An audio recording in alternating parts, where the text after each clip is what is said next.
আবৃত্তি করছি মৃত্যুঞ্জয় রায় মুক্তোর লেখা স্বাগতম ব্যর্থতা কবিতাটি। ব্যর্থতাকে আমি দেখেছি খুব কাছ থেকে, আর প্রতিবারই তাকে আমি আপন করে নিয়েছি। এই মহাযুদ্ধে ব্যর্থতাকে পরাজিত করবার যে স্পৃহা, যে সাহস এবং ইচ্ছাশক্তি, তা আমি হারিয়েছি বহু পূর্বেই। সফলতার স্বাদ আস্বাদনের বাসনা থেকে তিল তিল করে হৃদয়ে জন্ম হওয়া যে এক বিন্দু জল, সেও আমার লিপ্ত হৃদয়কে সিক্ত করতে পারেনি। হতে হয়েছে তাকেও ব্যর্থতার ধ্বংসলীলার শিকার।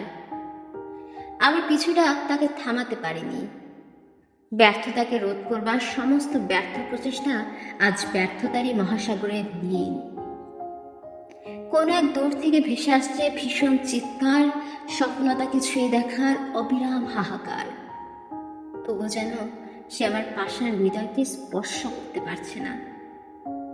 আমি জানি আমার দিকে তাকিয়ে তারা সবাই, কয়েকটি শিশু, কেউ বা মধ্যবয়সী অথবা বৃদ্ধ, তাকিয়ে আজ গোটা একটা পরিবার। তাদের সেই সকরুণ দৃষ্টিপানে তাকিয়েও আমি অভিনয় করে যাচ্ছি অপরগতার, আর নিজ হাতে হত্যা করছি সফলতা নামক সেই সদ্য জন্ম নেওয়া শিশুটিকে। হত্যা করে চলেছি আমি বারংবার।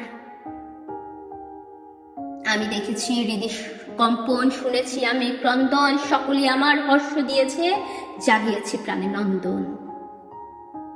সময় আজ সমরে নেমেছে আমার বিরুদ্ধে। যুদ্ধভূমি থেকে পিঠ বাঁচিয়ে কাপুরুষের মতো পালিয়ে যেতে করেছে আমায় উদ্যত, এবং ধীরে ধীরে আমায় করে তুলেছে মানব থেকে মানবেতর। সকল সুযোগকে আমি দূরে সরিয়ে নিয়েছি, ঠিক কোনো এক সূক্ষ্ম পরিকল্পনা, সফলতাকে আমার কাছে আসা সকল পথ বন্ধ করার তরে। আমি হেরেছি, আবার হেরেছি, হাঁটতে হাঁটতে খুঁজেছি আমি হারার নতুন পথ। জীবনের প্রতিটি বাঁকে হয়েছি হারের হাতেই পথ। ব্যর্থতাকে সাথী করে তাই গাই তার গান, জীবনের প্রতি যুদ্ধের আগে করি তার আহ্বান। স্বাগতম হে ব্যর্থতা, তোমায় ডাকছে এ ব্যর্থ প্রাণ।